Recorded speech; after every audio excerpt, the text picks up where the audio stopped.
What's going on, guys? My name's Adam Bartnick. I'm a frugal traveler and digital nomad. I usually try to live as cheap as possible while I'm traveling. Living cheap, but getting as much adventure for my buck as I can. Oh,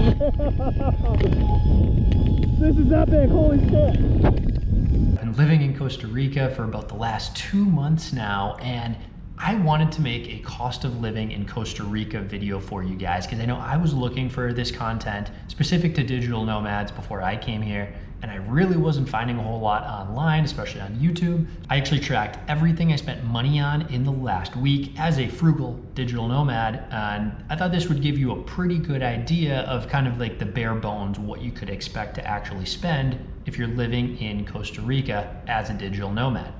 Let's break it down, starting with accommodation. Last month, I was actually just staying in backpacker hostels and trying to get work done from the community table. I don't necessarily recommend that. This month, I decided to upgrade and I actually opted into staying at Selena Properties. If you're not familiar with Selena, they're a co-working space and hostel built into one. They kind of market themselves as like a bougie hostel. And I've been using their Nomad Passport system, which allowed me to purchase 30 nights of stay, 30 nights of accommodation for $450 in dorm rooms. So I am staying in 6-bed dorm rooms. Usually there's only other 2 people in there max. All right, speaking of dorm rooms, that was the co-working space I was in previously, and someone came in there and needed to make a conference call, so I decided to come in here to finish this video off. I am in my dorm room right now. This is it. Really basic here in Tamarindo. Got my shorts drying. We got lockers, and looks like someone moved in here. Haven't met them yet. Hopefully they don't come in here until after I finish this video here, but that's the accommodation. Next up is food.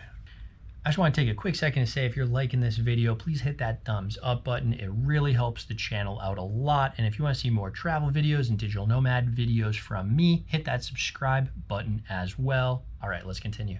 This is the food I started the week with. I'm saying that's probably about $20 worth of food. This is the food I bought throughout the week.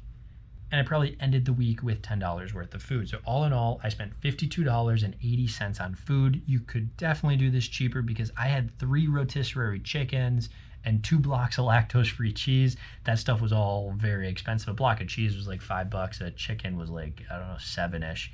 So you can do that a lot cheaper than I did if you want to. Time for more food. Can you guess what it'll be?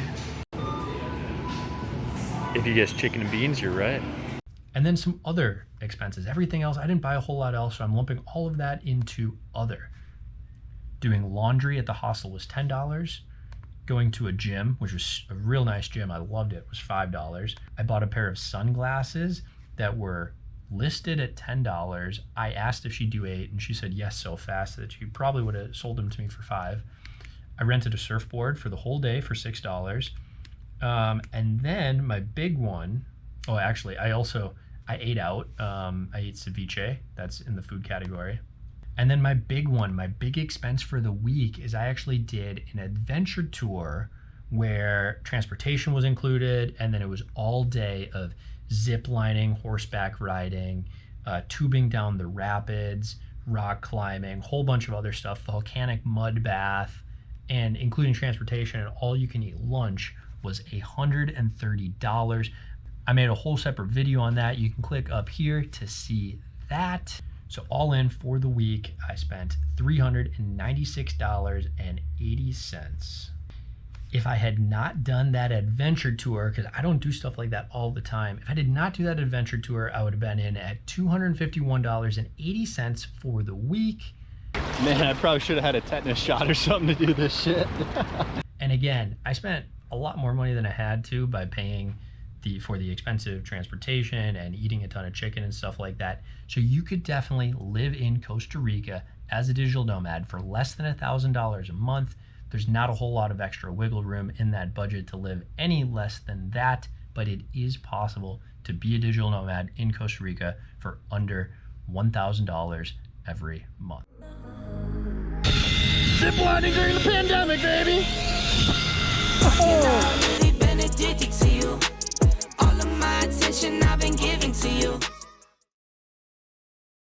I hope you guys found that video helpful. If you liked it, make sure to give it a thumbs up, hit that subscribe button, bell notification, and leave a comment down below if you plan on coming to Costa Rica soon as a digital nomad.